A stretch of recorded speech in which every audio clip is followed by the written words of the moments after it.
All right, wow. But this is a crowded bar. I mean, I'm a little nervous.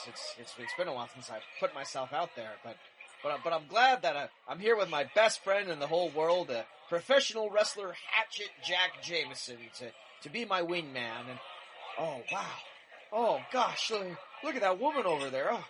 Oh gosh, she's so beautiful. She's hotter than an Alabama church on a Sunday. You gotta talk to her. I don't know. Yeah, I feel so out of practice. I'm not even sure I know how to hit on a woman anymore. All right, brother. Let me tell you what you gotta do. First, you gotta... Yeah. Then you gotta... Right, that's what you... Right. Then you gotta finish her off with a... And that'll work. That'll work. Works every time. Now get over there and steal some hearts, you jabroni. Okay, thanks, man. Here I go. I'm going. Hi. Excuse me. Yes?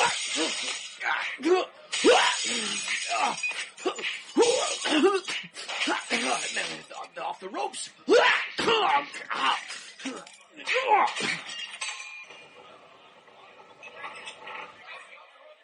Hot damn, brother. How'd it go? I did exactly what you said, and I'm pretty sure I have dislocated her shoulder. Well, that's love, buckaroo. Sometimes you win, sometimes you gotta tap out. This is an assault. I've committed an assault. You know what else is an assault? This movie. We watched just another romantic wrestling comedy. Today on... The fuck is this?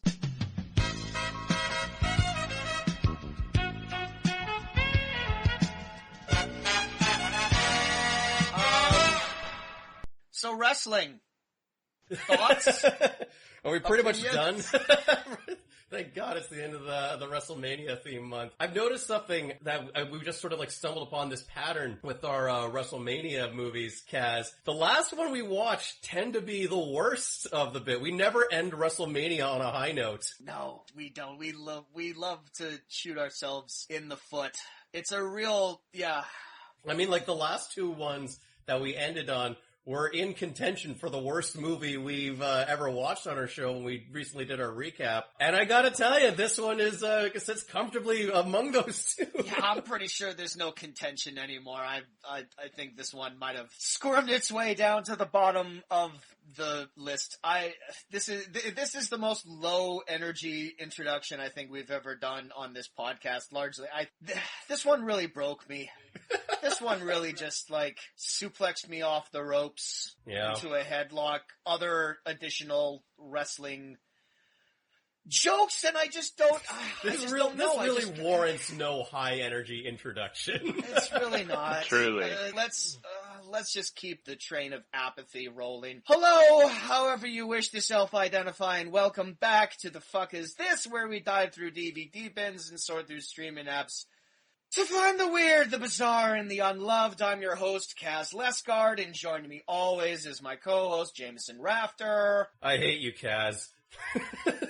How did we stumble upon this movie again? I think I found the trailer and I sent it to you, and I was like, "Hey, check out this weird thing." Can you imagine if we ever covered this movie? Can you imagine if we were dumb enough to actually do an entire episode on this? And no one would subject themselves to this, but instead, not only did we subject ourselves to it, we found not one but two other people to subject to this piece of shit. You monsters. So, for which we are grateful. We're gonna get into this. So, to explain, the motion picture that we're talking about today that has just sapped all joy and energy from every ounce of my body is the 2006 feature film, Just Another Romantic Wrestling Comedy. 5 words that on their own are perfectly fine, but when you put them together, it just spells doom. It just spells the end of happiness, as far as I can fucking tell. All right, but to celebrate this one, we're doing our first tag team match of a WrestleMania feature. So we brought in 2 past guests, wrestling fans. Who, when we pulled our past guests, like, hey, who among you is a wrestling fan who would want to be on another episode? We got 2 volunteers, for better or for worse. 2 tributes. Yeah, so it's however we plan on doing this. Yes, it's our WrestleMania tag team guest match event. We haven't figured out what the details of that are, or even if this is going to be any sort of themed episode. I guess maybe if it's not getting off on a good foot, I'll tell you that much. If one of us, it's going to be a real slobber knocker, okay? Mid-description, we just don't want to go on. Like, there's just no, like, our soul is just dead. We can tag someone else in, and then they can continue to review the movie until we get, I don't know. And anyway, please welcome back to the podcast. Last heard on our Shockwaves episode, Casey Poor is back. Hi, buddy. How you doing? I'm good. How are you guys? Clearly dead inside, but better. That's all right. That's most every day now. Yeah, I'm gonna need you to bring the positivity, Jameson, because clearly there's something going on in my brain right now, and we've already hit record, so we're deep into it now. And our other guest, of course, last heard on the return of Captain Invincible is Andrew Wade. Hey, how you doing, man? Hey, you know what? I'm thrilled to be here. I, just as a background for myself, I have been a professional wrestler all of once before, by which I mean I took part in Gorapalooza, where a friend set up a kiddie pool in their backyard, filled it with fake blood, and I came out as the Bardic Brawler, a Shakespeare-themed wrestler, and we had a series of improvised, semi-competitive wrestling matches judged by audience applause. And so I got to play the heel. That's fantastic. Excellent. Sounds far more entertaining than the movie that we watched today. Yeah, so Jameson, you found the trailer for this. Yeah. So I think right now we're trying to figure out who to blame. Because I wouldn't have been aware of this movie if you had not shown me the trailer, but then again, I was the one that kind of pushed this into an episode. I can tell you right now, I regret it. I regret everything. I regret every decision I've ever made. The blame squarely falls on the film's writer, director, producer, Yes! Kim Sky. She didn't have to make this movie. Possibly history's greatest monster, Kim Sky. I recently saw a bunch of movies made by a 48-hour film festival, and this is about that level of quality. Except I don't think any of those movies would have been trying to offend the majority of the human population. Just everybody.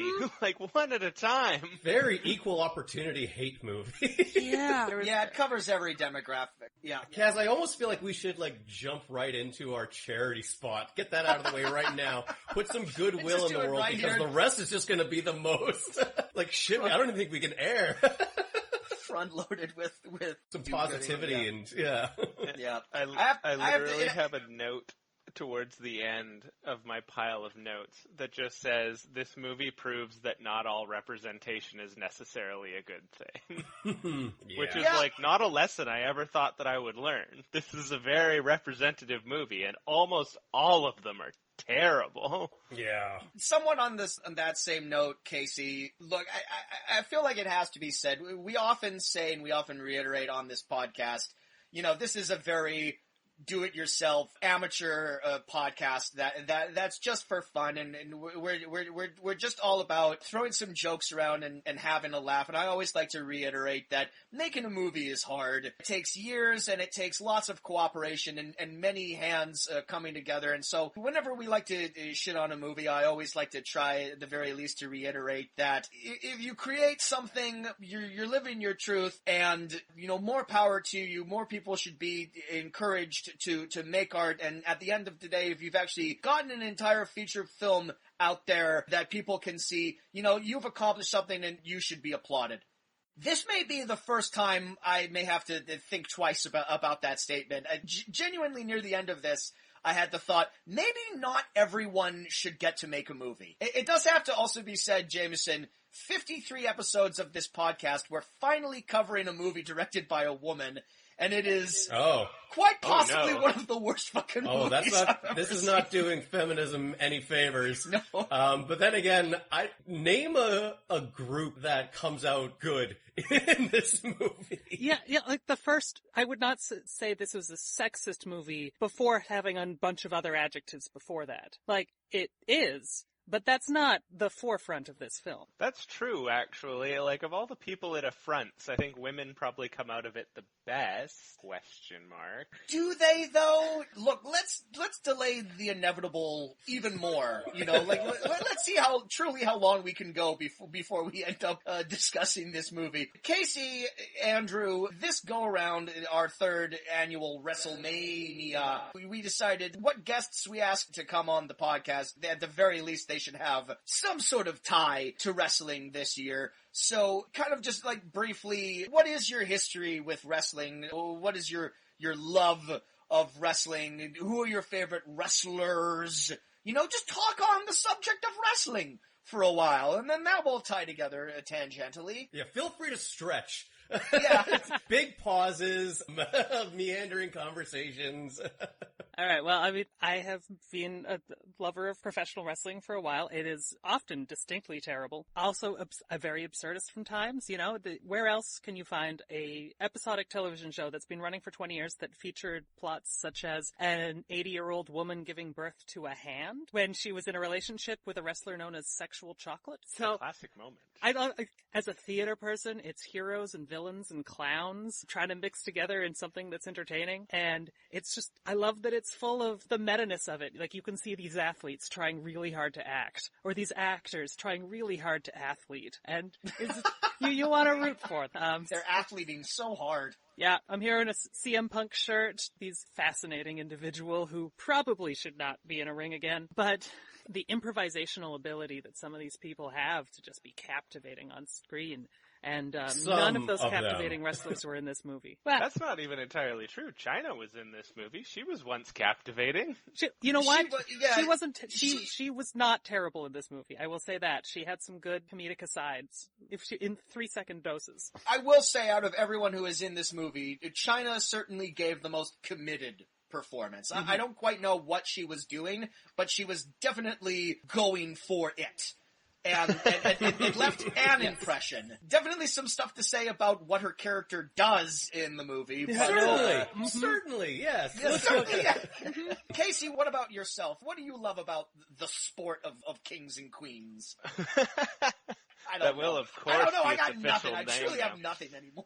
I fully agree with Andrew. I kind of love everything about wrestling until it's terrible, which again it often is. But what I kind of love the most about it is that you watch wrestling for so long, and if it can be gauged on like a 1 to 10 scale, most of the time it's like a 4 to 5, and then once in a while it gets to 10. And when it gets to 10, it's like the single greatest storytelling form that humanity has devised up to this point. It happens so incredibly rarely, but when you do, you're like, oh shit, it's happening! We got to 10! We did it! We're gonna talk about this forever! And it's the best, and you get so excited because it's theater and it's live and you're kind of involved with these people. You're sharing an experience with everybody who's involved and watching it at the same time as you. It's different than film or television, right? Where it's like, we recorded a thing and now you watched it and everybody watched it and it's great and you can watch it forever. There's like a different phenomenon when you sit and watch it live, and it's so incredibly weird, and I just love everything about it.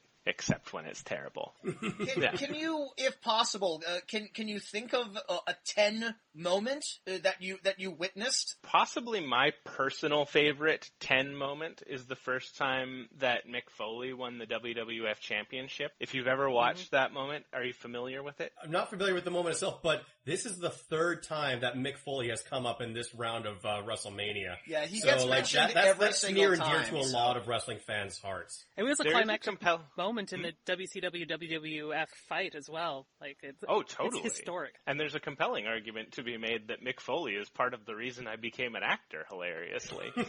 But to kind of shorten it, he was at the time playing Mankind, who was like this weird, ultra-violent underdog, but like a dopey, likable kind of person character who wore like a Hannibal Lecter mask and stuff. And he kind of backdoored himself into a match against The Rock for the championship at the end end of a random episode of Raw, which at the time was running opposite Monday Nitro, which was far and away winning the ratings war at the time. And, I mean, everybody knows The Rock. The Rock is one of the largest names in entertainment, period, at this point, much less wrestling. And it was a no disqualification match, so all the bad guys were cheating all the time. Nobody wanted Mankind to win. The audience was very much on his side. And then they're beating the crap out of him, and I think he was handcuffed at one point. And then Stone Cold Steve Austin's music started, and he came back. He'd been missing for like 2 months at that point because he was injured. And he smacks The Rock over the head with a chair, and he drags Mankind over The Rock, and then he leaves, and he throws his hat at Vince McMahon, who's a cheating asshole,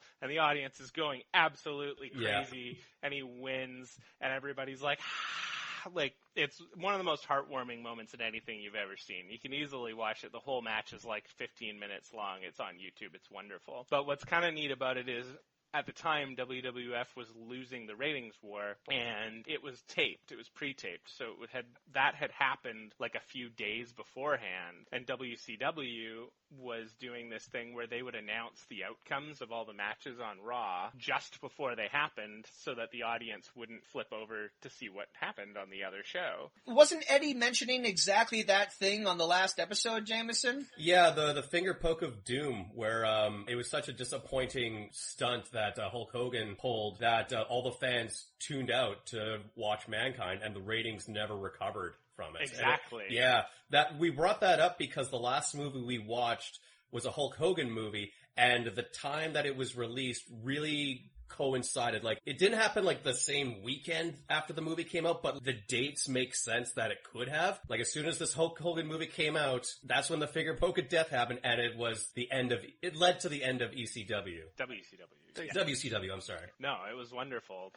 If you look at the numbers, Tony Schiavone, the announcer, literally was like, "Oh, Mick Foley just won the WWF championship. Good job, guys. That'll put butts in seats." And literally like 10 million people or whatever it was immediately switched channels and watched WWF, and it never came back. And it's just like, the moment on TV is heartwarming. Historically, it's heartwarming. It's delightful. You should go watch it. For as often as his name keeps getting invoked on this show, it's a real shame that Mick Foley didn't appear in more movies, because it always seems that whichever movie we end up spotlighting, we always choose a movie that has, at the very least, one professional wrestler in it. Whichever wrestler we end up picking, it's very often a wrestler that has maybe a somewhat controversial past, or someone who kind of has a depressing ending to their career. Speaking of which, Chyna, the late Joni Laurer, who is, I guess, the featured wrestler in this movie that we're watching today, although there are a couple of other lesser-known wrestlers that pop up in this. But what are everyone's thoughts on the career of Chyna? I know from my perspective as someone who is a very casual wrestling fan who really kind of only got into it through the video games, I was always under the impression that Chyna was a fairly big deal. I'm trying to remember what game it was. I think it was WWF Attitude for the N64. I remember of the playable characters, she was the third choice. It went Stone Cold, The Rock, and then Chyna. So I always assumed, Chyna must be a really big deal. Also largely because she was the only woman in this cadre of superstars. It seemed like she was the one female wrestler that managed to find a way to break out into the boys club and not necessarily be one of the fixins of WWE and the weird misogyny that's associated with that. Most of the Diva stable were like, these really attractive ladies who would be doing like these lingerie matches and like really promoting like a swimsuit calendar. Like, I think nowadays the Diva stable is celebrated as much for their wrestling proficiency as well as their looks, whereas back in the Attitude Era, it was, now we'll just like, in lieu of a match, we'll just have like a striptease. Mm-hmm. And I think it's a little ironic too, because Chyna, when she came in, she was kind of pushed, I think, like a little too fast. Like, before her wrestling abilities had quite caught up. Like, she's an imposing physical presence. And it was, to this day, like, she's widely recognized because WWE, then WWF, basically doesn't allow a man to ever hit a woman in the ring. Now, even as like a heel thing, like, basically never let it happen, except for that brief period where Chyna got to complete in actual matches against men and got the Intercontinental title, competed for tag team titles and such. But yes, they push her a bit quick. Like Chris Jericho talks about it a lot on, like, fair amount on his podcast and stuff. Like Chyna, fantastic presence, learned everything in the ring, but could have done with another few months of developmental before she got out there. So when she started, she was basically very impressive physical form who can fake a punch and do a couple things, but you didn't want to stick her in a 20-minute match by herself. Yeah, I mean, today's wrestlers, today's female wrestlers are phenomenal. Like, it took Chyna a bit longer to get there, but also she was playing the archetype of the big bruiser. And big bruising wrestling characters are allowed to do just, like, a few really moves that look like they'll really hurt. And you don't need to go through all the flippy stuff. I think there was also a bit of a push to, like, get her in, like, outside of wrestling. Like, she guest starred on a bunch of sitcoms, I think, at the time. Just as, like, the one that sticks out to me was Third Rock from the Sun. I think there was, like, a real short story arc where she was French Stewart's girlfriend for a couple of episodes. And, like, the big, comedic tone they were going for is, like, this hulking woman is dating this scrawny, nerdy guy. And that was, like, sort of, like, the image that they were trying to, like, push her in. I'm sure she also did, like, guest spots on, like, I'm drawing a blank on, like, action TV shows from, like, the late 90s, early 2000s, but I'm sure she did some spots like that. Well, of course you're forgetting her starring role in the classic film One Night in China. I was hoping we wouldn't bring that up. Holy shit.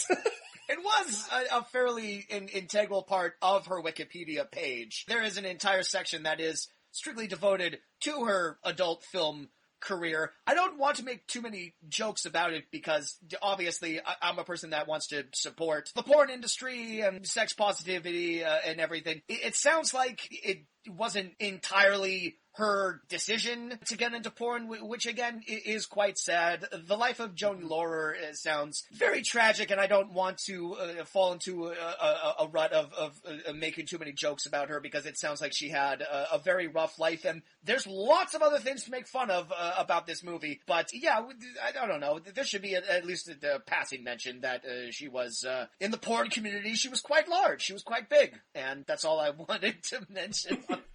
Anyway, have we killed enough time? Is it now time to start talking about just another romantic wrestling comedy? God, that is a hard title to say. Wait, I thought it started really promising. Yeah. Did you? A little did Pixar you really? Did short? you actually? All right. Like a reboot level Pixar short. Oh, yeah. Oh, reboot. I was going to say VeggieTales level. Oh, that's much more accurate. Yeah, I love that they made an entire animated short to start just because the producers were upset that no one knew how to say their names. And it went on for so long. Yeah, it's like you cow skiing. I swear to God, that whole thing with like my the God, blue I just bird got was that was another production logo, and it went on for like a solid 5 minutes as it led to the opening credits. I got some fucking theories on how this movie got started. So the film's writer, director, Kim Sky, my theory is she's idle rich, and she doesn't need to work. She either had a successful product and lives off residuals, rich family, whatever. She doesn't need to worry about money. So one day she is just having wine with her girlfriends, crushing Xanax or whatever. Let's reiterate again here. This is Jameson's theory. We have zero proof that this is actually what's going on with Kim Sky. Yeah. Anyways, she's having drinks with her friends one day, and she just offhandedly mentions, "You know what I hate? My Indian doctor's accent. I wish I could just push the bindi on her forehead and make her talk American and change her accent." And her friends were like, "Oh, that's so funny. You should be a stand-up comedian." And she tried it out.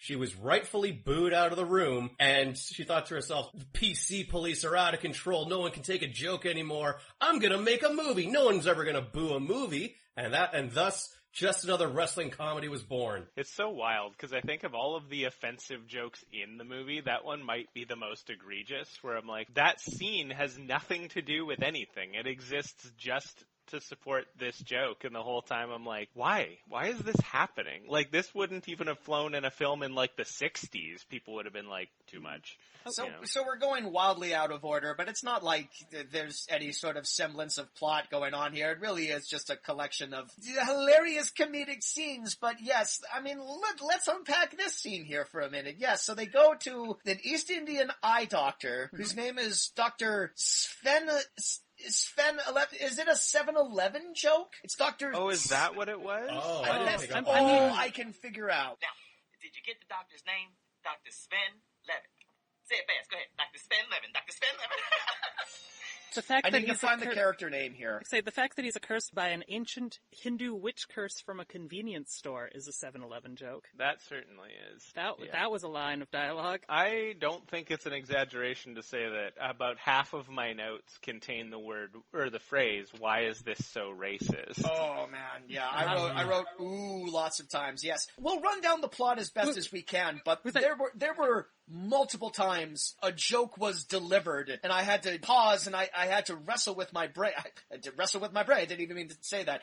But I just flat out didn't understand some of the jokes. I truly didn't understand what the joke was, but we'll get to that because we probably should run down the plot. Though they may have been trying to, re-explain all their jokes. I did think it was, rather, they had some restraint in that they didn't try to explain all the wrestling terminology. They were call someone a mark and leave it at that, to just say heel and face and stuff, the basic wrestling terminology. They were just no, that's just going to be part of the dialogue, and you're going to get it from the context. But they do know their audience. Look, if you're going to call your movie just another romantic wrestling comedy, you know the audience there. You know that the audience probably has a passing interest in wrestling to begin with. Or romantic wrestling comedies. Or romance, yeah. There's a little something for everyone here. All right.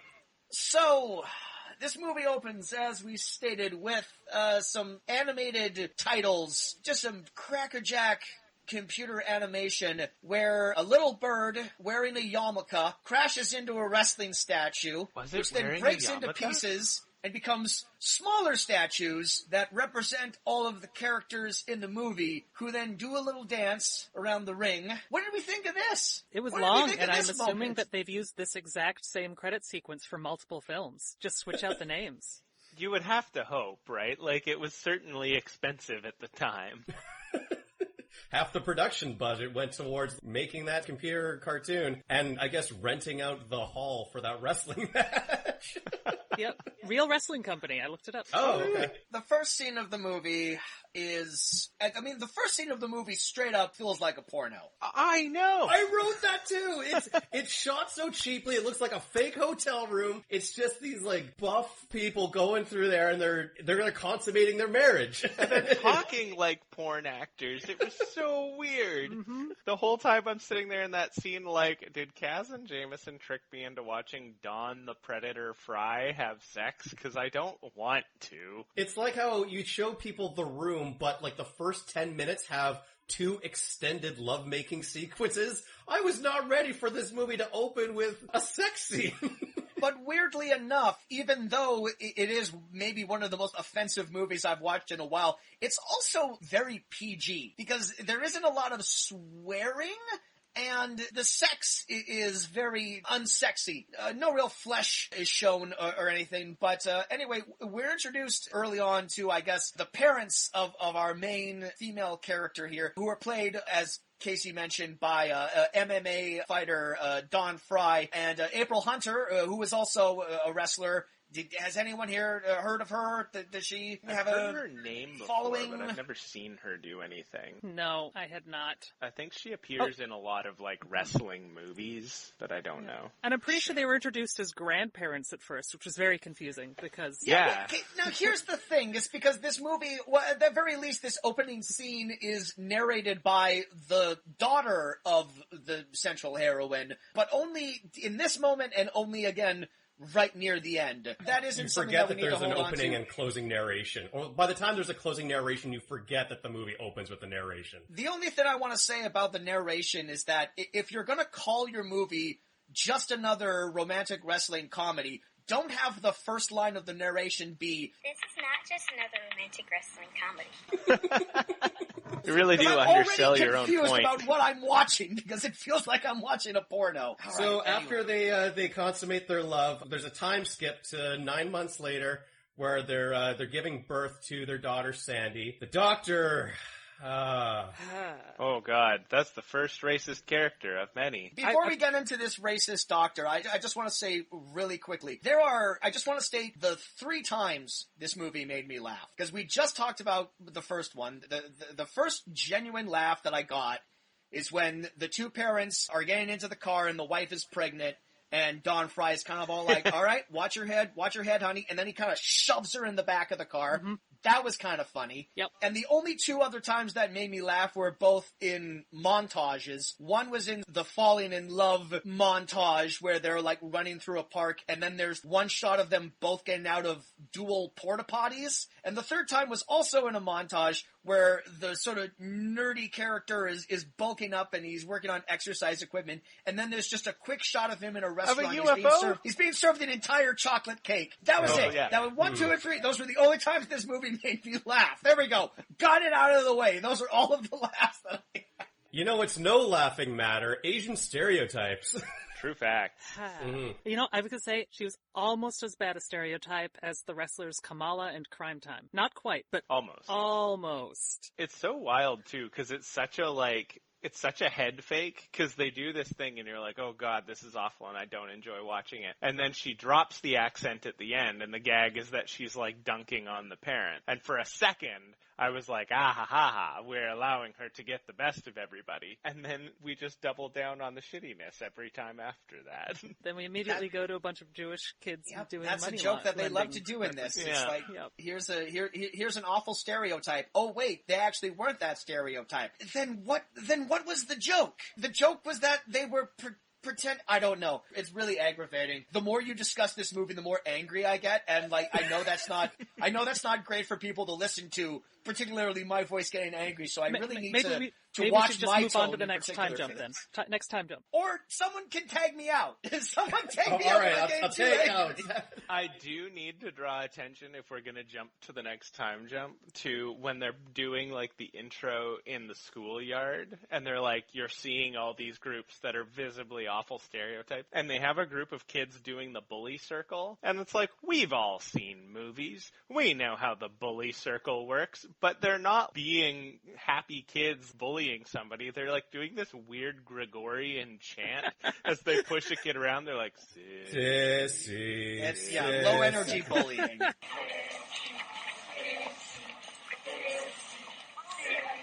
Are you going to kill him? Like, what's happening? It's like a Bronx cheer that they're giving this kid.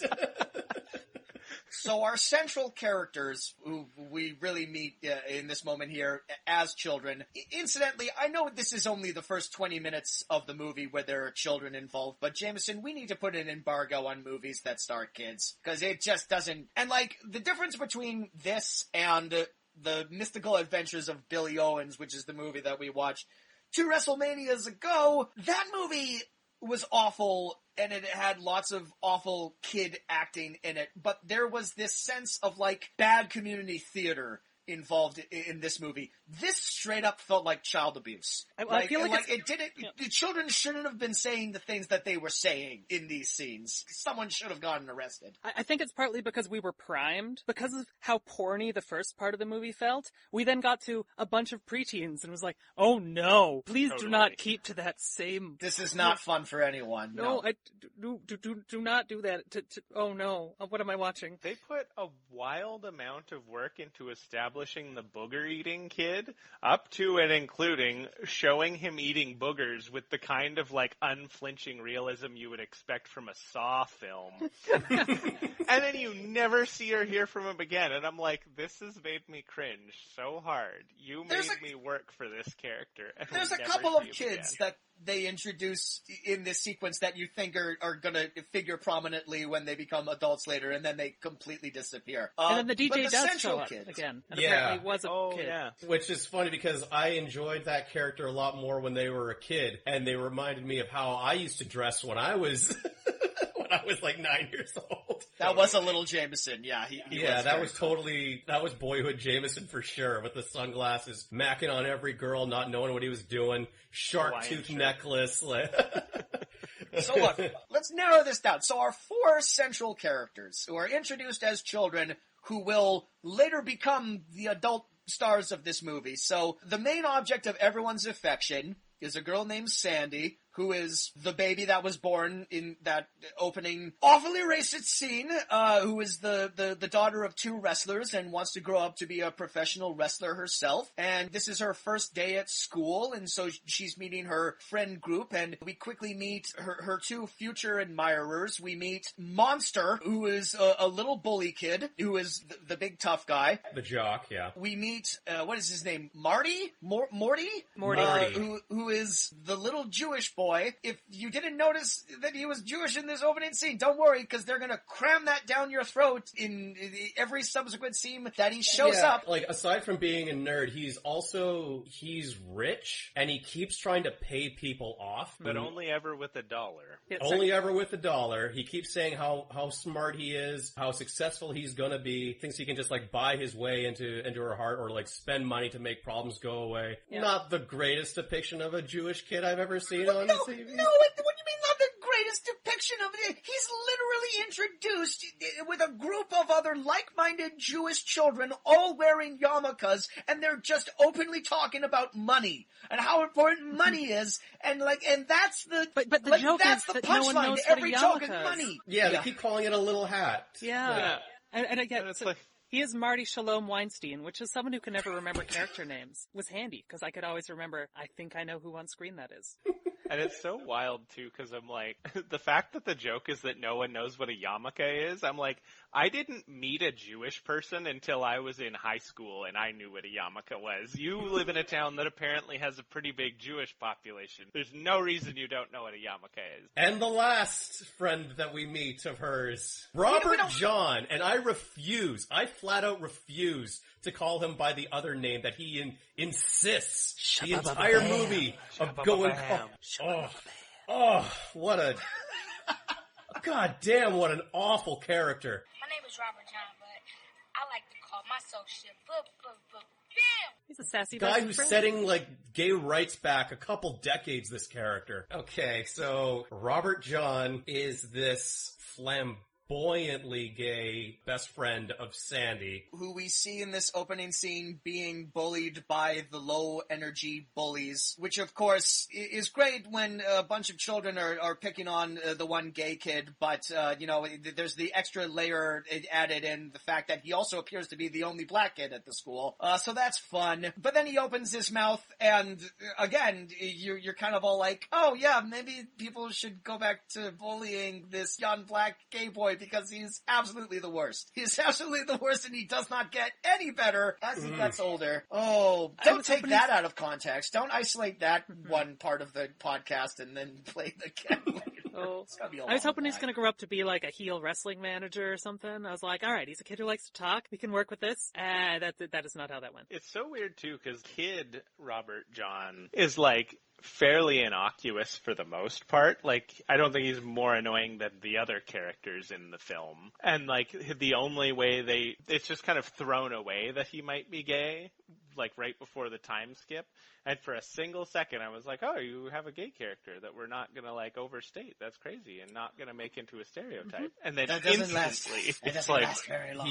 He is just a mincing, annoying character. More pink than Elwood's. I can't even talk about this fucking character. He's just, his only defining characteristic is that he is aggressively gay, like aggressively realized. gay. You can just He's say aggressively gay. That's his one sole defining character trait, is that he is gay, and that he will mention that he is gay, and that he is in love with every man that he runs into. And pink is a big thing that they keep coming back to. Pink equals gay. That's clearly something that we have to continually remind people in every scene. No extracurricular activities, no hobbies, no outside interests, no family, no nothing. His day begins being gay and ends being gay, and there is no depth to this guy other than he is just a walking fucking stereotype. Oh, negative stereotype. Yeah, except for that one moment where he questions whether or not he's gay for reasons. Out of absolutely nowhere. I will say this, though. The dude knows, he can draw a heart. There's one scene where he had a Sharpie and just, free-handed this perfect heart shape. That was incredible. That was how he got this cast. film didn't have the budget to do many takes. All right, so they're kids, and the bully and the little Jewish boy are both in love with the girl, and you can tell that there's some sort of rivalry that's going on, but the little Marty Weinstein is smart, so he jumps a couple of grades, so it sets up that they are now apart for 20 plus years, and we catch up with them as they're adults, and Sandy it's a reunion. Has been like dating Monster. Did anyone else notice that as Monster got older, his accent got thicker? Because he's played by a Japanese actor, but the kid they got, it just has like a regular American kid accent, but then as he's older, he's played by the producer of the movie, who I guess is also a wrestler, but he has a noticeable Japanese accent. I don't know, I thought that was kind of funny. I was really, really shook because after we finished, I was like, who is that person? Like, that person must be somebody. So I Googled him, and it's actor Ken Yasuda, who is actually like quite a big deal in Japan, it turns out. He's known as the Japanese Arnold Schwarzenegger. He has trained nearly every Japanese wrestler that you can name. He was almost a professional baseball player, like he's a big deal. And he was also in this garbage-ass movie for no reason that I can discern. And he produced it! I can be honest, I did not connect that kid and that guy, that they were the same character because of the big accent shit. Like, wait, it took me so long in the movie. You put together Marty Shalom Weinstein, but not the person named Monster? It was, yep. You know what? I mean, those 17 agonizing minutes that we endured of their child, the preteen actors, kind of killed me a little. It's so funny because Monster, when he's a young man, like when he's an adult, he's jacked. And so, like, that makes sense that his name would be Monster. That's his, like, kayfabe persona, what have you. They still call him Monster when he's like fucking in just a regular child, grade 10, and he's like a little string bean. Yeah, just the gangly Asian kid is named Monster for reasons no one can explain. He's gonna grow into that name. Yeah. So Sandy meets up with Marty at just like this high school reunion mixer. He's like back to his old tricks where he's like, hey, I'm rich and successful. I've always had a thing for you. He's a fucking dick to Robert. Yeah. And, which is like here's a little girl advice for you listeners. If you're trying to be sweet on a girl, it's always a good idea if you're like cool with her friends too. And not trying to put them down when she's around. And that's, I guess, Marty's journey, is that eventually over the course of the movie, he learns to like and respect Shabababam. I am going to refer to him by his chosen name because I like to respect, people's rights to choose what name they want to call themselves.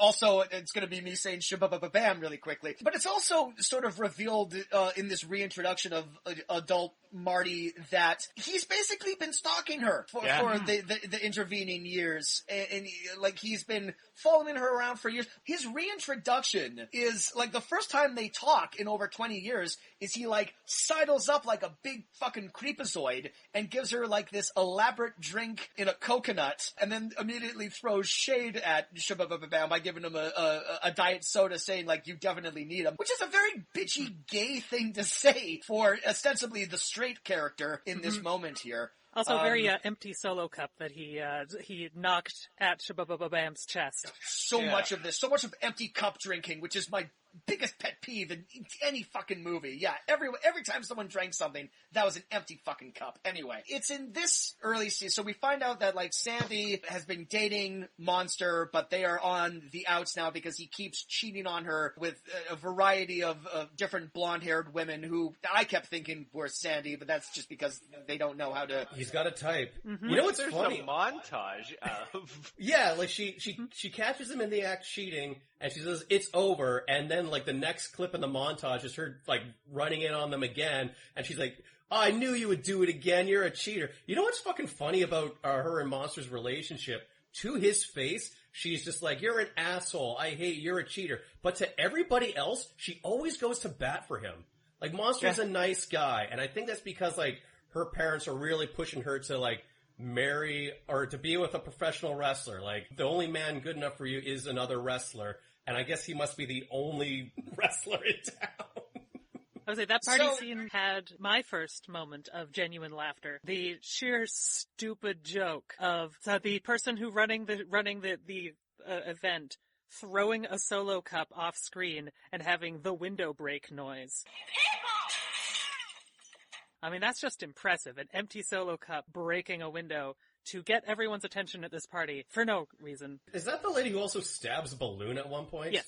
Yeah. It is actually a kind of funny gag. That lady was making some choices with that character. Yep. Mm-hmm. This is where we're sort of introduced to the love triangle angle of the central movie here, where we get it's like, all right, well, Sandy is going to have to choose between Monster and Marty Weinstein. And it was at this point in time I was asking myself, so there's a third guy, right? There's going to be like a third guy who's going to show up at some point, because these can't be her options. These can't be the central two guys that she has to choose from. She has to choose from an emotionally abusive cheater and just the creepiest motherfucker who has ever existed. But no, we're supposed to genuinely like both of these guys. Or sassy gay best friend might not turn out to be sassy, might not turn out to just be gay. That was the third option. That's thrown in at the last 5 minutes of the movie too, but... It may actually be the most offensive turn that character takes. Yeah. Well, I feel like a strong contender for that title, Casey, would be what happens to Robert John next as he's walking home from the party. Does anyone else want to... Someone else tag me I'll tag and you describe on what this. happens to this poor fucking character. On Shabba-ba-ba-bam's way home from the party, he is accosted by, I suppose, the film's two main antagonists. Another local wrestler named Rocket Bull and Chyna's character. And just for the hell of it, they confront him. They pull up next to him in their massive SUV. Chyna gets out of the car, prints Robert up against the car, and then we are led to believe that she rapes him. Yes. For comedy. I mean, he more or less says that, like, later on in the film. I mean, like, it's such, like, disturbing imagery to have your one gay black character walk alone on, like, a deserted road in the middle of the night than to have, like, a car pull up. Like, that imagery alone is going to be triggering for so many people, because you know that something terrible is going to happen. Not only does something terrible happen to him, they play it 100% straight. Because the next scene is him calling Sandy in the middle of the night with visible bruises on his face, and he is shaken beyond belief. And she comes over, and then she cradles him, and then that's it! And then he doesn't have a problem with it anymore. It's the one scene in the movie that's not played for laughs, where he, like, breaks down on the phone, like, hey, something happened, can you come over? I need my friend. And it's like, okay, is this gonna be something that, like, plays into the rest of the plot? And, like, maybe, it started out as this, like, fucking awful, offensive screwball comedy, but then, like, there's gonna be a tonal shift, and they're gonna play the rest of this totally straight, and no, shabba-ba-ba-bam, fucking, like, completely, like, he moves on from it for the rest of the movie. Yeah, he's not affected by it for the rest of the movie. Not only does he move on from it, like, he later just goes on to make jokes about it, like he's trying to disassociate what happened to him. And, like, hits on the dude who was involved, and it's like, what is happening right now? Well, because, like, gay people don't, process trauma the way that, like, regular people do, Casey. Like, they just channel that into just, like, bold-faced sexual aggression, which is how Shabba-ba-ba-bam clearly moves on from this. That was rancid. The following scene, again, this is a scene that doesn't really have much of a focus on the plot, but I really want to mention it because there's a joke in this that I really want to highlight because... Is it the woman getting escorted out of the party? Yeah! Fucking, alright. Okay, right.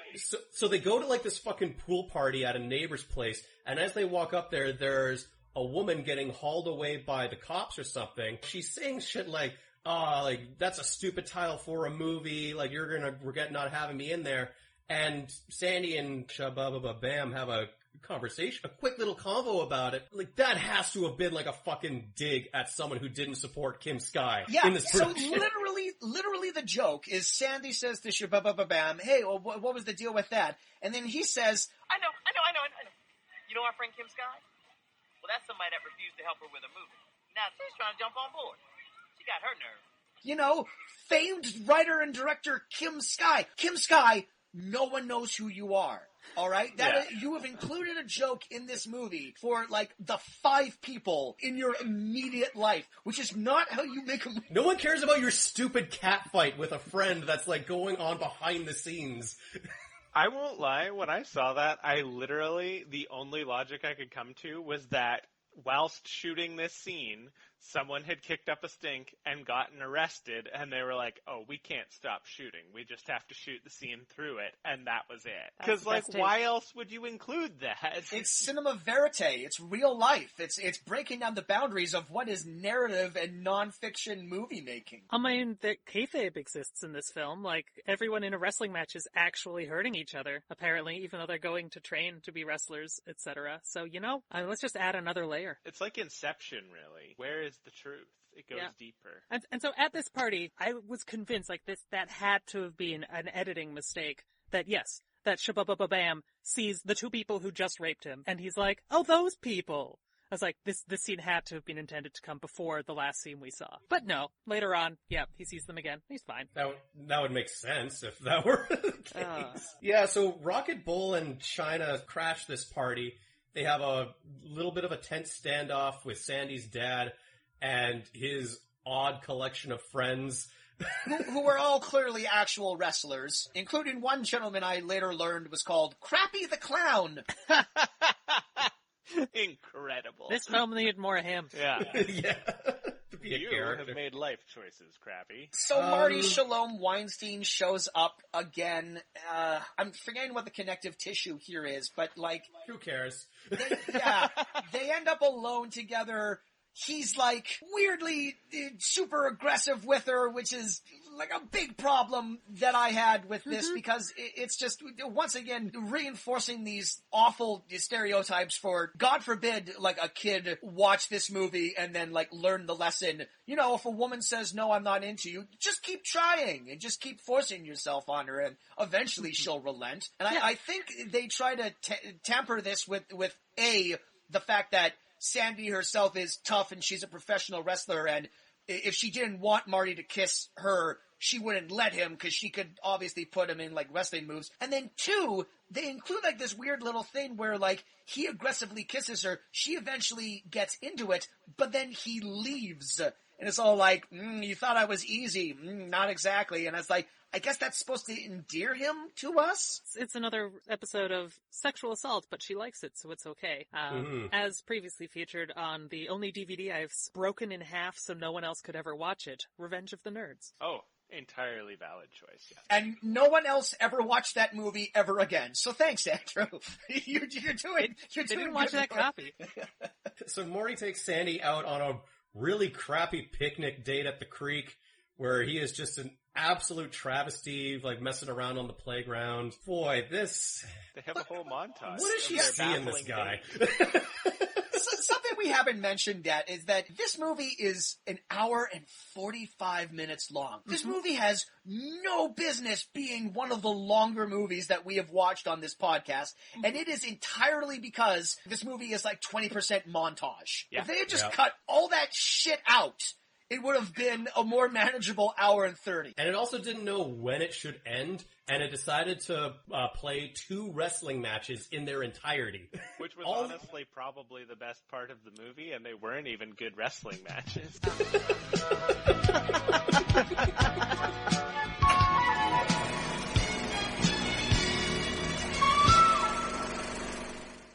Today's charity shout-out is for the Autistic Self-Advocacy Network. ASAN believes that the goal of autism advocacy should be in a world in which autistic people enjoy equal access, rights, and opportunities. They work to empower autistic people across the world to take control of their own lives and the future of their common community, and to seek to organize that community to ensure their voices are heard in the national conversation about autism. Their slogan is, "Nothing about us without us." ASAN is a nonprofit organization run by and for autistic people. It was created to serve as a national grassroots disability rights organization for the autistic community, advocating for systems change and ensuring that the voices of autistic people are heard in policy debates and the halls of power. Their staff advance civil rights, They support self-advocacy in all its forms and improve the public perception of autism. Their activities include public policy advocacy, the development of autistic cultural activities, and leadership training for autistic self-advocates. ASAN seek to ensure the meaningful involvement of autistic individuals in making policy at all levels and to promote a culture of inclusion and respect for all. To make a donation to the Autistic Self-Advocacy Network or to learn more, visit autisticadvocacy.org/about-ASAN. And we'll also include a link in our episode description.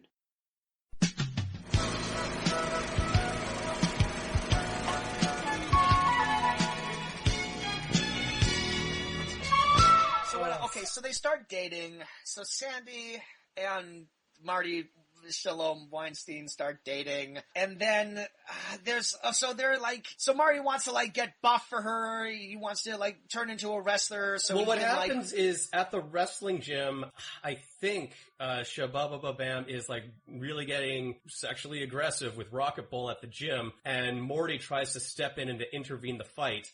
And he says, I'll wrestle you for it or something. We'll duke this out. We'll settle this difference in the ring together.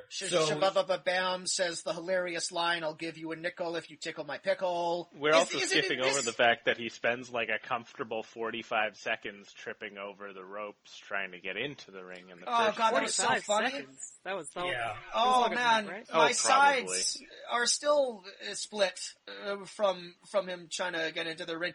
Was it in this scene, or I think this was in an earlier scene where Shababa Bam is wrestling Monster, and because he's just such a mincing little stereotype, every joke is punctuated by him squealing in delight. But there's a scene where Monster's okay, you want to wrestle? Let's actually wrestle, and he picks Robert John up and he slams him into the thing, and then Robert John wraps his arms around him, and Monster immediately is all ew, gay, and he gets up and everything, and look. I don't want to spend the entirety of this episode dissecting all of the jokes and explaining why they're not funny, but in that moment, I absolutely yelled at my television, that's what wrestling is. Wrestling, totally. By definition, is the act of two shirtless men holding each other tight. It is, look, I'm the casual wrestling fan here, but I think all three of you have to agree with me on some level. It's kind of gay.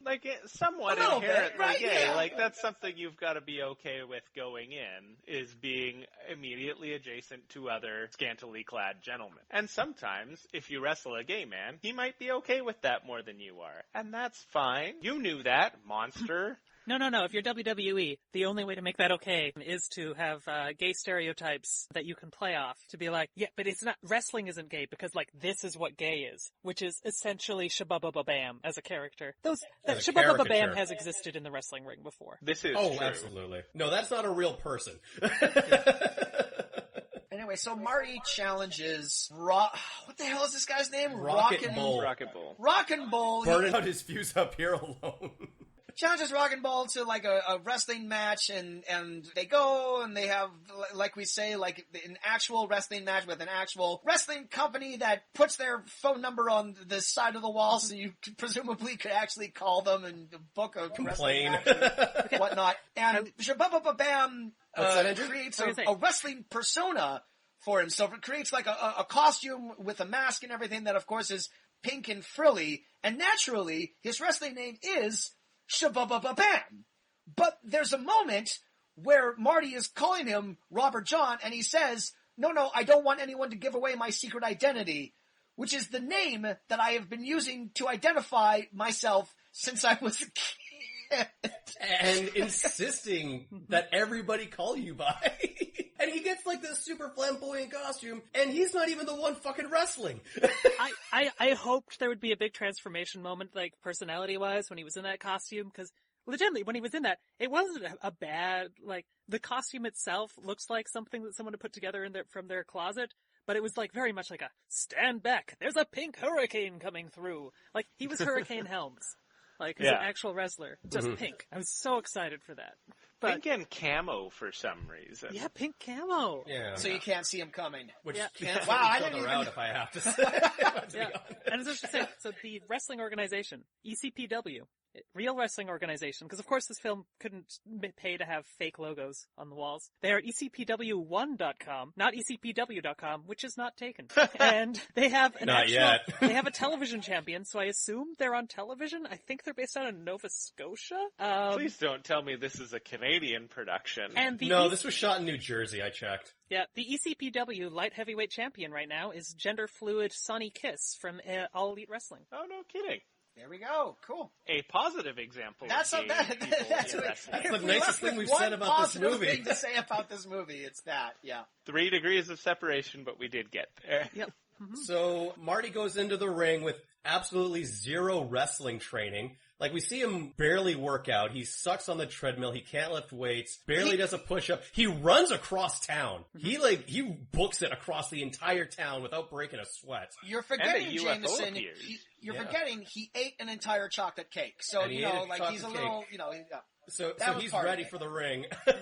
He gets his ass handed to him, and Sandy has to put on a ninja outfit and sneak into the ring and save him. And then, is that how the fight ends? Yeah, because this was what Marty's, I guess, plot seemed like it was going towards. So, I have to become a wrestler to impress my girlfriend and impress her dad or whatever. And, at this moment is all he won the championship, so I guess, arc completed. And then I checked the YouTube video, and there was 25 minutes left of the fucking movie. Right? Yep. A lot of movie remains. A lot of movie remaining. Yeah, and I will say, this is where the film lost me, though. The film lost all credibility to me at this moment, where, thanks to how they edited it... Wow, you made it really far. Yes.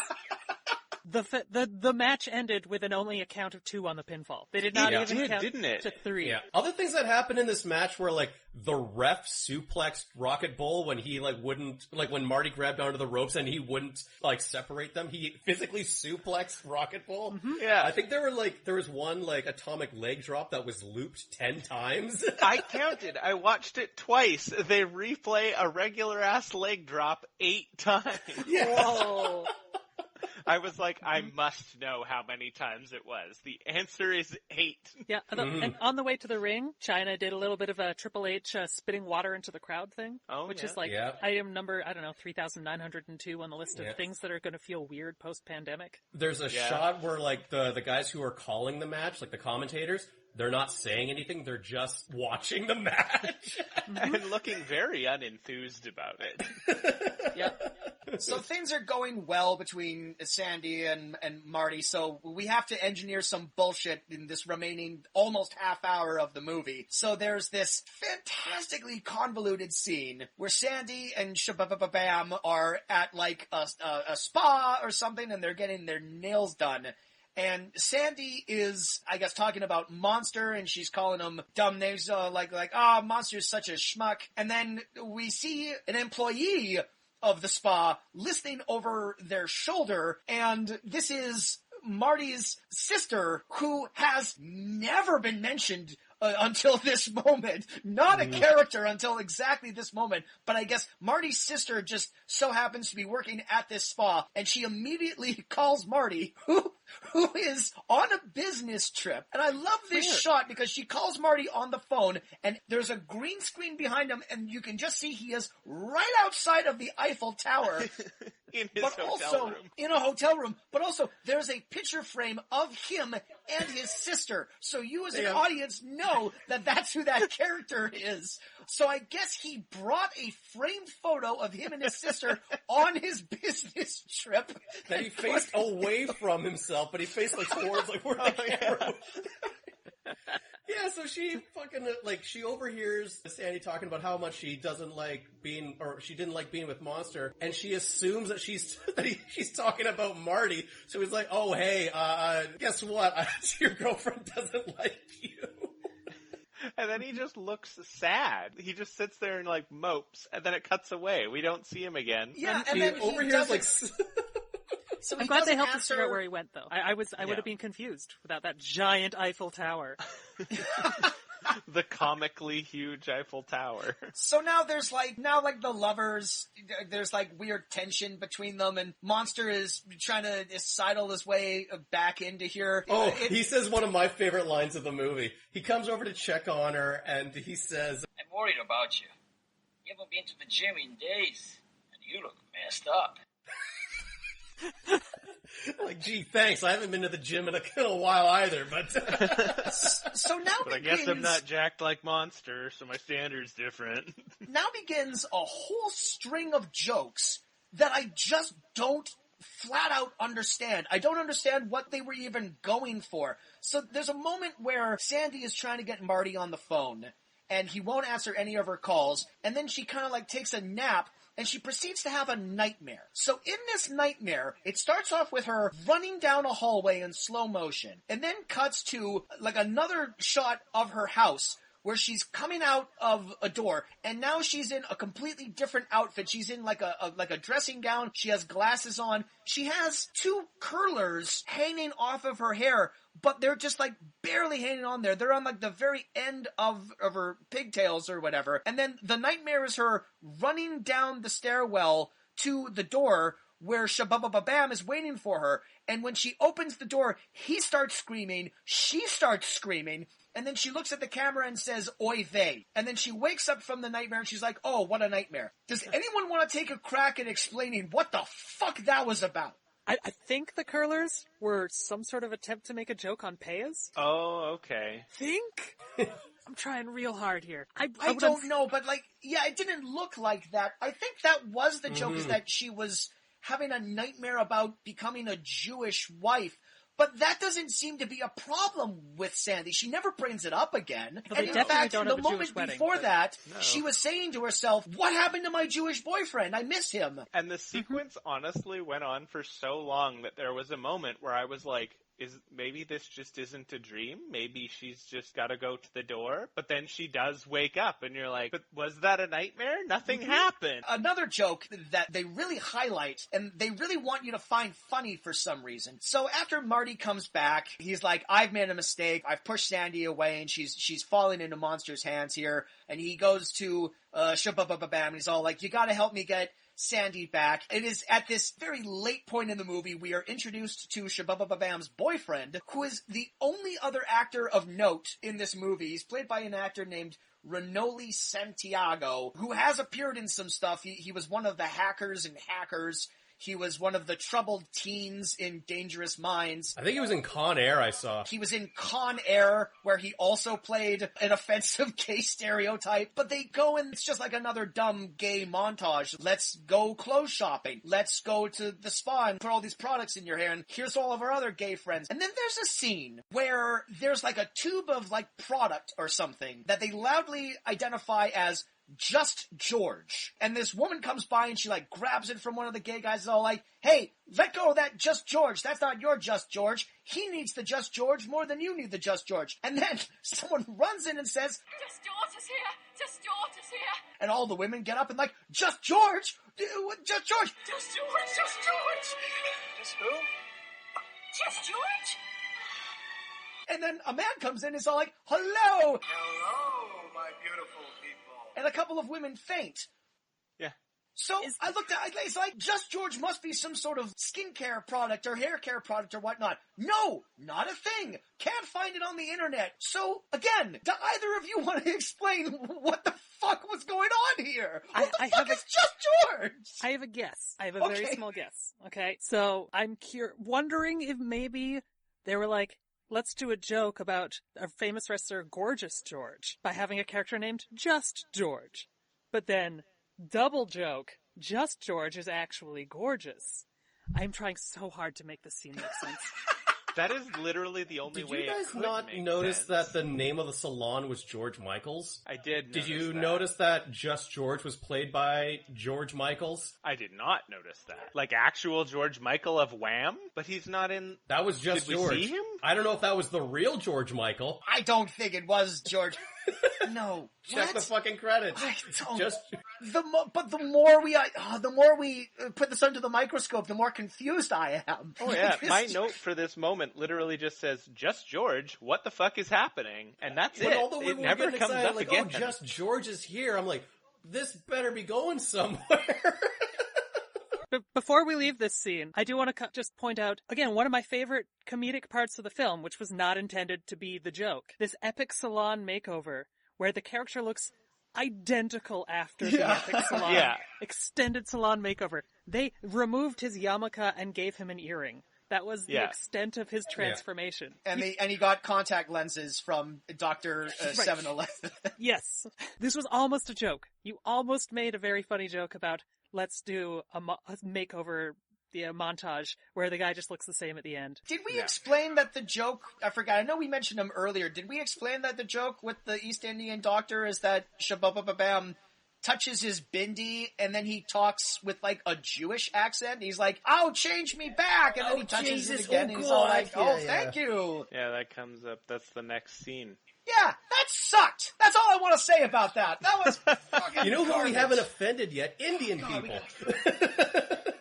And they had to do work to make that happen. They had to deliberately generate a scene in order to finish the bingo card. So Sandy gets a phone call from Marty's sister saying like, this is all my fault that you guys broke up. I feel so responsible because she is fucking responsible for passing on bad information. I don't even know how she was able to ascertain what was going on from the context clues of just overhearing their earlier conversation. How did she know that was, like, if there was a scene earlier where it was all like, hey, this is my sister, she's totally a character in this movie. No, this is the first fucking time she shows up. We don't understand what her connection how did she is even to know any that of the was other characters. her brother's girlfriend? They haven't met yet.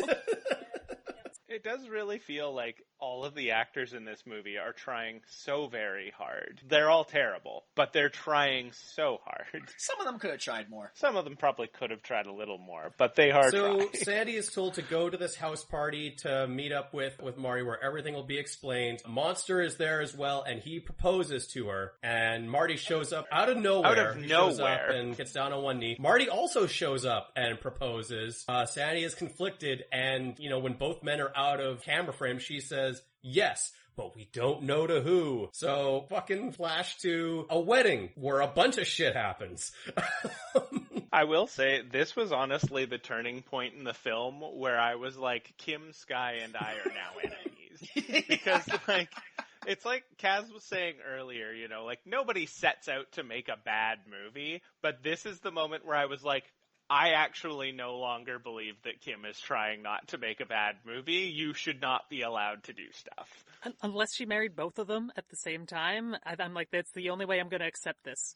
I thought that's what it was going for. I thought that we were going to okay, is this like the joke where she ends up marrying both of them, but it's even more convoluted and it makes even less sense than that. Yeah, so she's walking down the aisle. There's Monster waiting for her at the altar. I guess we're led to believe that, she's choosing Monster over Marty, but we keep flashing to, these scenes are intercut with Marty late for the wedding, and he's driving at the past the speed limit to he's getting lost on his way to the chapel so he can stop the wedding. In the town he grew up in, he's lost on his way to the chapel. He gets to the wedding too late, and her and Monster are wed.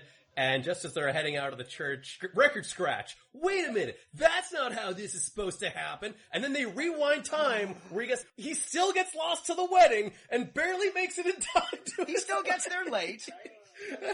Right? I was like, that was one of my favorite gags from the movie Clue, and you shit on it.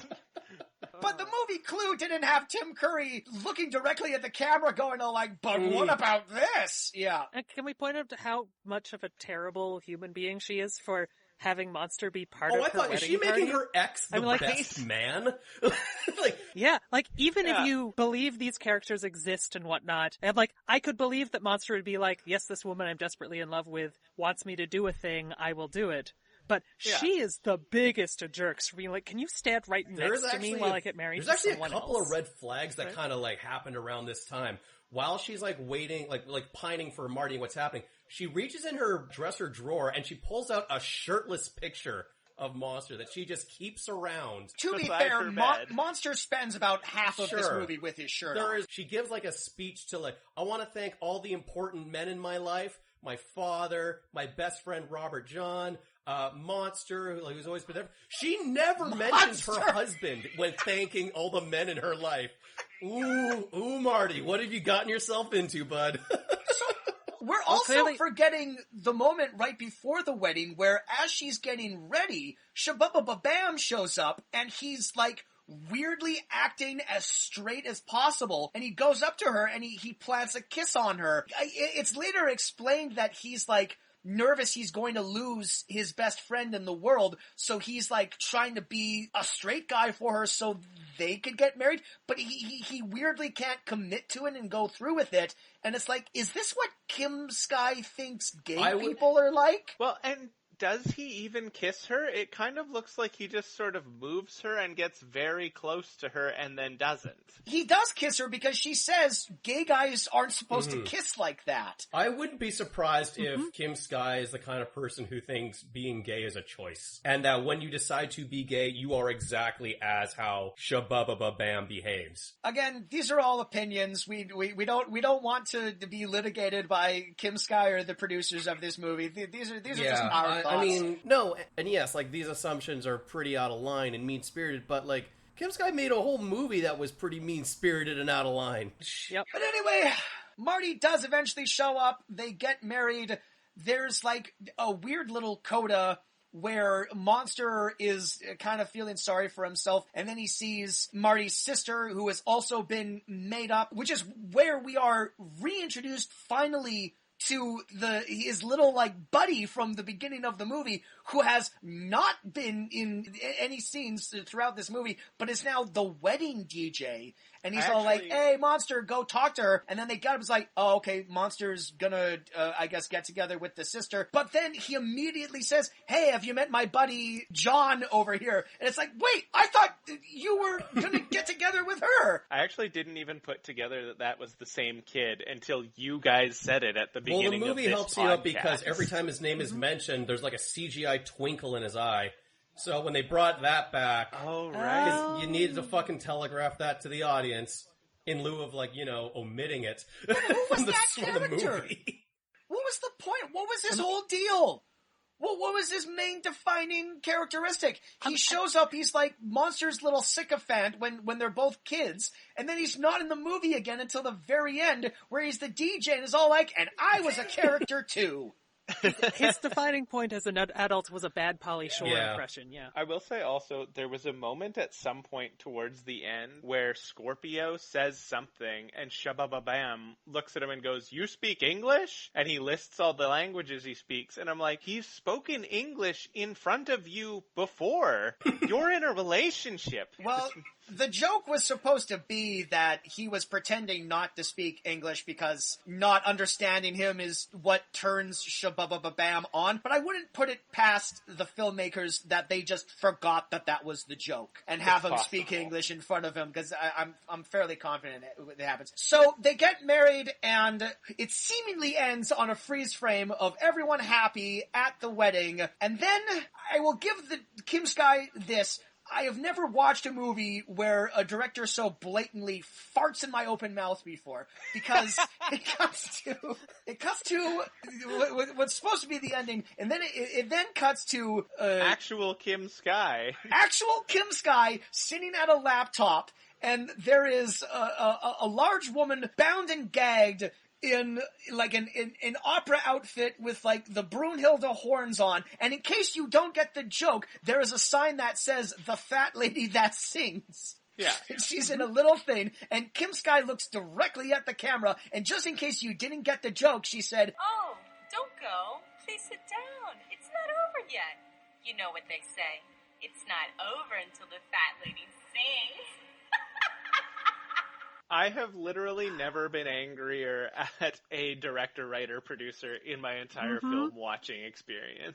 But it was vital that we saw what came after that. We're reintroduced to the narrator from the start of the movie, the granddaughter. She announces that her parents, Marty and Sandy, are having another baby. Yeah, it's weird how the coda of this movie isn't the fact that, oh, my parents got together and they had me. The celebration is the fact that they are having another baby, a boy this time, so it counts. Because, like, that's, like, a thing that we haven't touched on now is that, what's his name? Don Fry is disappointed that he didn't have, like, a son or a grandson. Even though he seems like a very loving father. Yeah, it's like one of the handful of redeeming things in this film is that it's like her parents are actually kind of nice most of the time. Although her parents are also, I think, the boldest choice this entire film makes is to not even vaguely attempt to age them up over at least 25 years. Totally. Age of time get jumps. They hold together so well, you guys. Yeah, all those years of getting punched in the face and falling to the mat, you know? Like, that doesn't do any wear and tear on the body. And that is the end of the movie, and that would have been the end of what we would have to say about just another romantic wrestling comedy. Except, Andrew, you have given us the true smoking gun of this episode because you discovered that this movie still has an active website that is up and you can visit.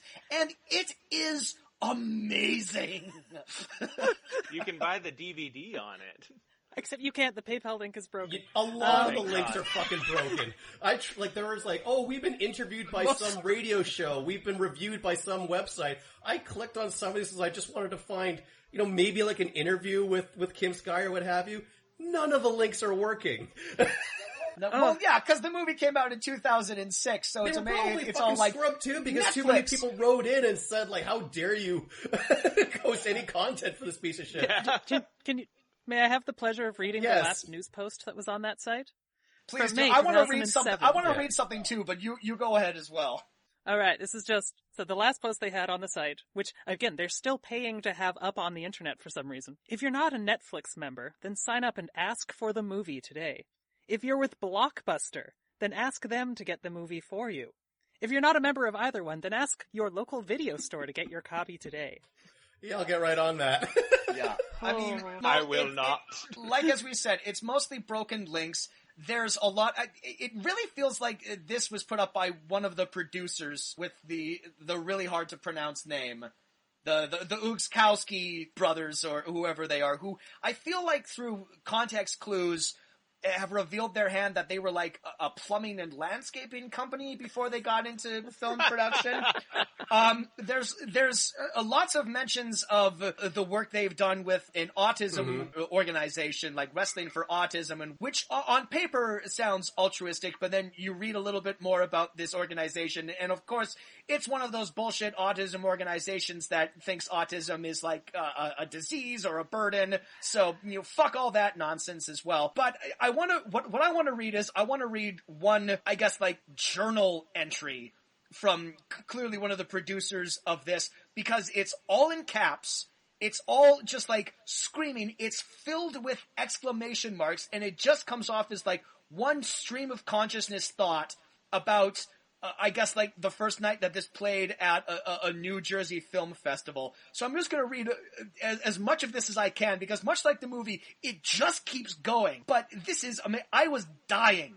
This is the hardest I laughed at in the movie, is just reading this morning. So this is an entry from May 2006. This is all verbatim.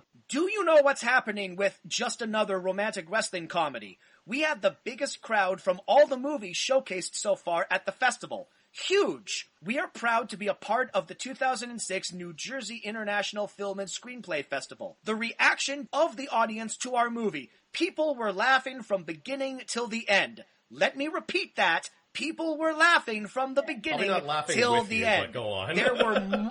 There were more adults than youngsters, but there were some kids aging from 7 to 16, and they enjoyed the movie too. The parents that were without kids came up to me and said that they were not sure if they should have brought the kids. They regretted not bringing the kids because they would have enjoyed the movie. Once I get the movie rated, then it will be the most popular family movie for a Saturday get-together at home, eating popcorn on the couch. That's what it is. I had a woman tell me she cried in the tender moments between Sandy and Robert John, two of the main characters. So that mission was accomplished, because that was supposed to happen. A few people came up to me and asked me what it was like working with Joni. In one word, beautiful. I reiterated that she's someone special that deserves everything she wants. They saw my love for her and only said good things about her. That's how it should be. Others were excited about the big Japanese guy, the hot mom, and Don Fry, asking if they were easy to deal with since they are such strong people. My answer was, forget about it! They are awesome! There was a group of Jewish people in the audience. I know this because I knew one of them from other films. He brought a bunch of his Jewish friends. They were hysterical laughing. We can't be racist. We know some Jewish people. He keeps saying mission. He says mission accomplished like 5 times. I could honestly go on. There's one part where, like, it says here, like, Crappy the Clown showed up as Crappy the Clown. It was so cool. There's another part here where it says, like when they're looking for distributors for this movie, they say, we're always looking for like-minded individuals that are dying to put what's in their heads and hearts on screen. What the fuck do you mean by that? I do not want to meet those individuals. I mean, I'm excited because this right in the left-hand side there prominently displays throughout the website that the director's cut is coming soon. Yes, I'm sure it is. What did you cut out of this film? Yeah, the director's cut is actually 10 minutes shorter. So the one thing I appreciate about this website is that there's a photo album gallery, so I won't have to like rewatch this movie gathering screenshots for the YouTube version. They're all right there, so that's a win in my book. I think a lot of the screenshot links are broken along with everything else. This website promises a couple of things that just flat out aren't true anymore. When you go to the store section, there's a little box that says, we moved onto a horror film entitled Morning Star. Pre-order your copy of Morning Star. First of all, there's no place where you can like go to link to pre-order a copy of Morning Star. I also looked up Kim Sky's, next movie, Morning Star. I don't think that movie got released. It's on IMDb, but if you look for Morning Star DVD, it doesn't pop up anywhere. So for all intents and purposes, you can't pre-order your copy of Morning Star. I don't know why you would want to, but it's just a flat out lie. All right. Is there anything else that we didn't bring up about this movie? Anyone listening to this can go to justanotherromanticwrestlingcomedy.com and explore all this for themselves. Under no circumstances should you watch the film. I understand Brian Zane of Wrestling with Regret did a really good review of the film. If you feel like you need to give more of your life to it, I thought about watching it after watching this film for this podcast and said, nay, this film will get no more of my life. But you could do that. That is the thing that's available to you. So I suppose it's fair to say that none of us recommend watching this movie. No, it's not. That's good. We can breeze past that part of the podcast right now. I literally had a shower afterwards. Do you feel clean? No, I'll never feel clean again. I mean, this is like just a painful movie to get through. And I don't want to say like from a sensibility of like, it's offensive and therefore it's not funny. It's not funny because it's not funny. I mean, the majority of the jokes in this movie are just presenting these outdated stereotypes, and the mere presence of them is the only joke.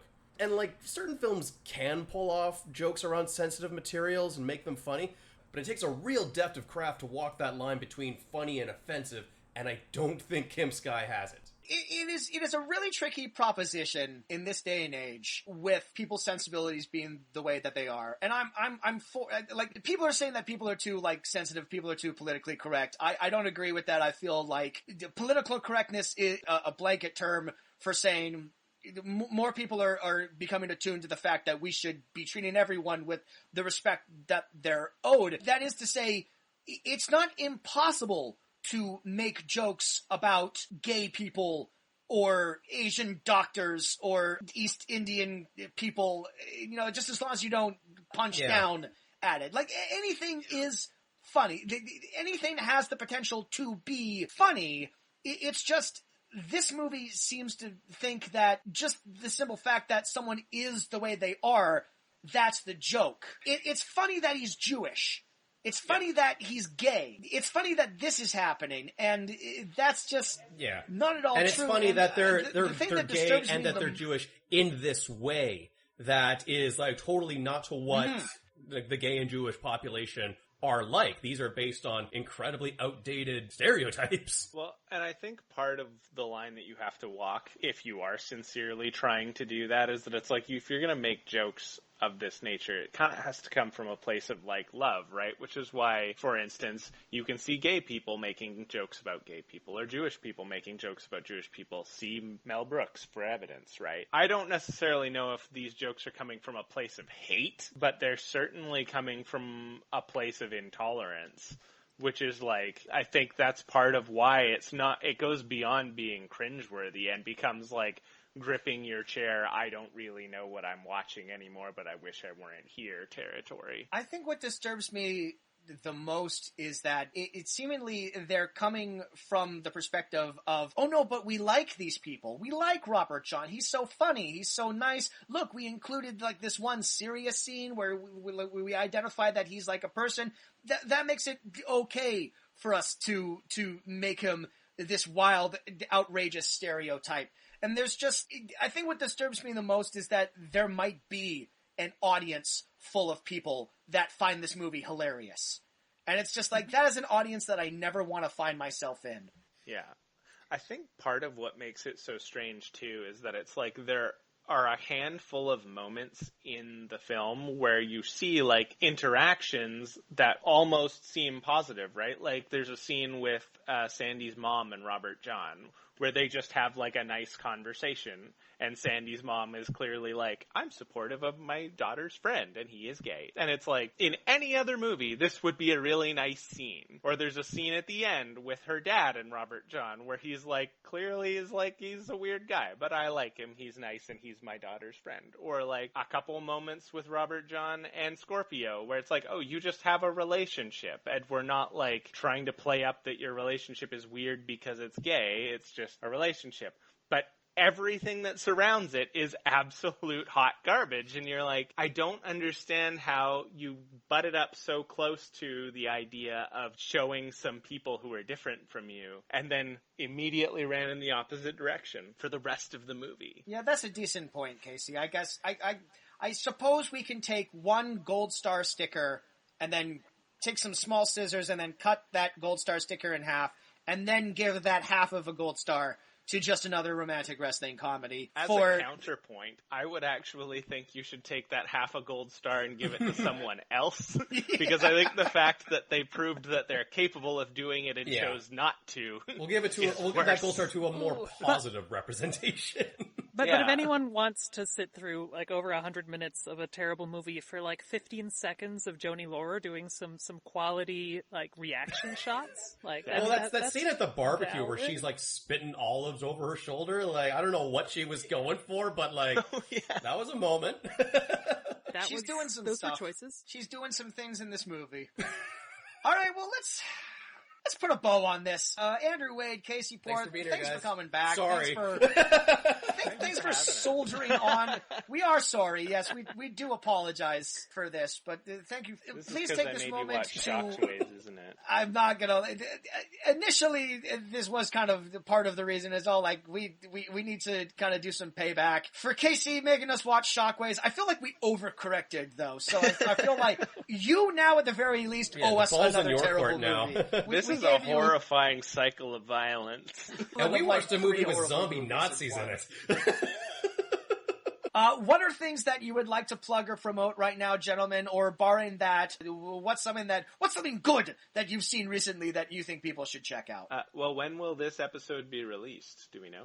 Well, in May, because it's WrestleMania, so we have to release it sometime this month. Oh, right. Okay. Well, I can plug a podcast that I appeared on called Dessert Before Breakfast, that my episode will not be released until August, so this plug is actually kind of valid, but don't forget about it.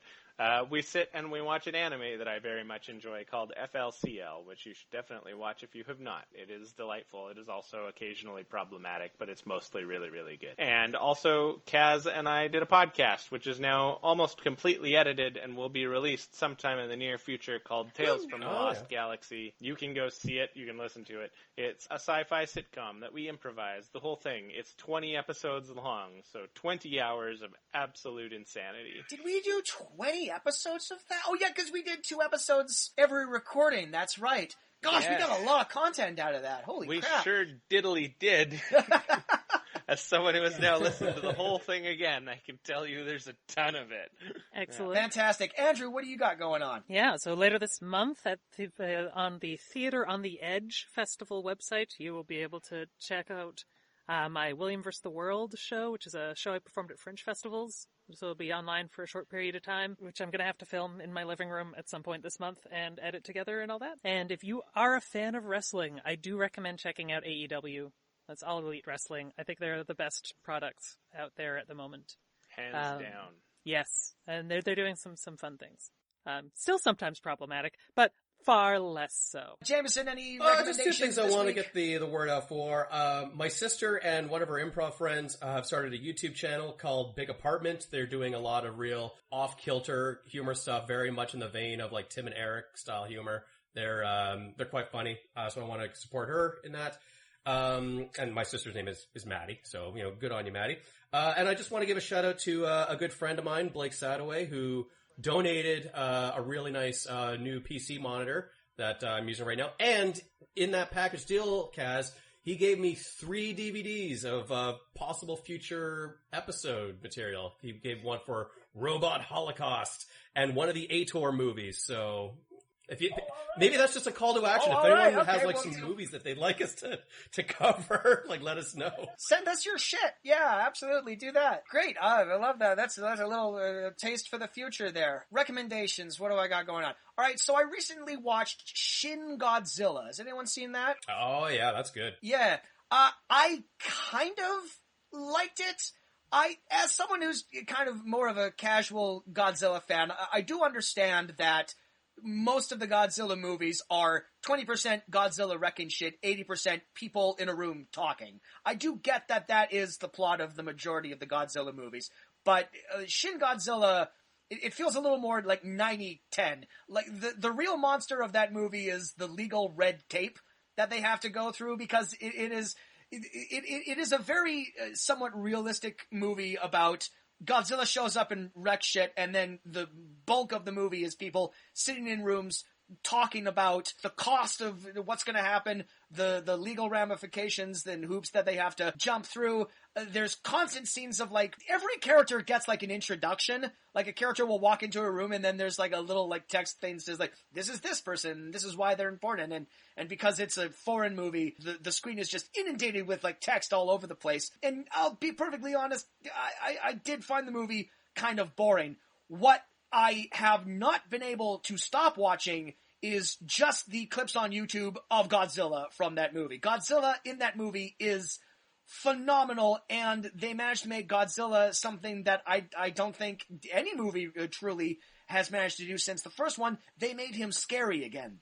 They made him utterly terrifying, and I mean this is the end of the world Cthulhu-style eldritch horror type monster. The way that they're able to capture Godzilla is truly unnerving. So what I recommend is that people go on YouTube and watch the clip of Godzilla destroying the city, and then the very end of the movie. The final shot of that movie is one of the most unnerving final shots of any movie I've seen in recent memory, and it made me ask the question, what the hell does that mean? And then immediately followed by the question, actually, maybe I don't want to know what that means. But yeah, just watch that. And then watch the fan video that someone made of Shin Godzilla fighting the 2014 American Godzilla. Basically, that's where I'm at in my pandemic brain right now. I just want to watch Godzilla fight other versions of Godzilla and destroy a city. So I recommend that. Do that this week. Is 2016? Shin Godzilla? I think it was released internationally around 2016, but it was filmed in 2013. Don't quote me on that, though. But it is literally called Shin Godzilla. It's called Shin Godzilla. Yeah, it is. Okay. Yeah, it is. It's a little hard to sit through. It does get a little boring, but it is worth it for the Godzilla footage. That shit is fucking incredible. And one last final bit Kaz, it's so business. fucking hot in my apartment, all right? I'm not wearing a wrestling suit. I'm wearing a muscle shirt because it's so brutally hot right now. Can you just wrap this up, please? Well, we will wrap this up, but there's one final bit of business that we do have to somewhat touch on, and that is the fact that this podcast is going on hiatus for a little bit. Not for terribly long, at the very least a month, potentially more. We won't be gone for very long. We're definitely going to come back for 2 months of Halloween, because that's what we love to do. There's no real reason we're going on hiatus.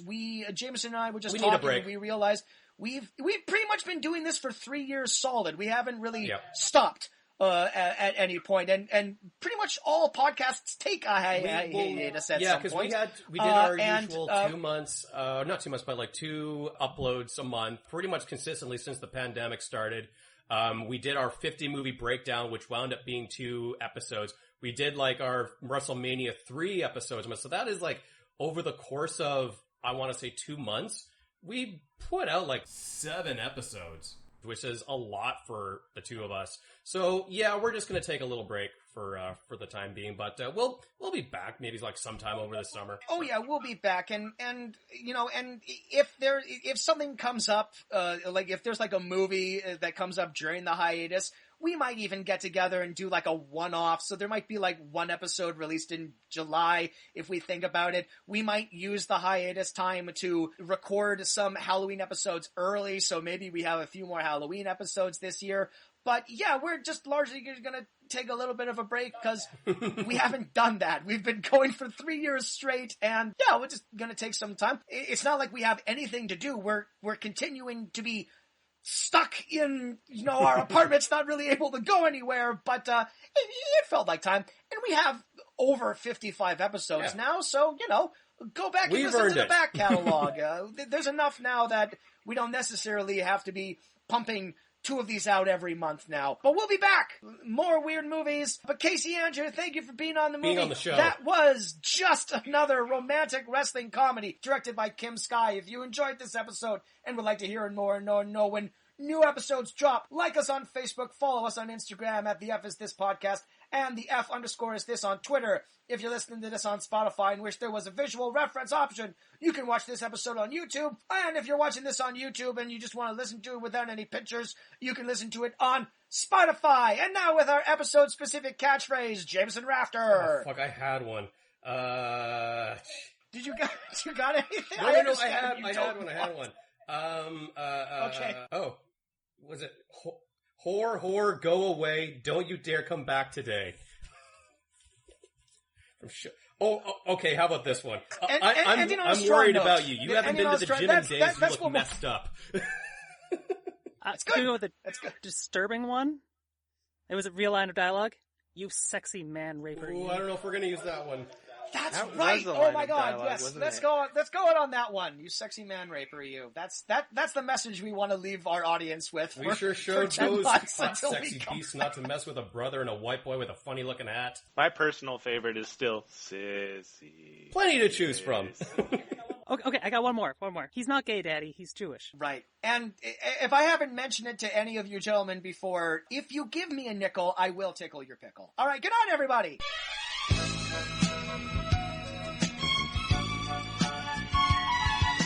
Maybe people should go back to bullying this young black gay boy because he's absolutely the worst.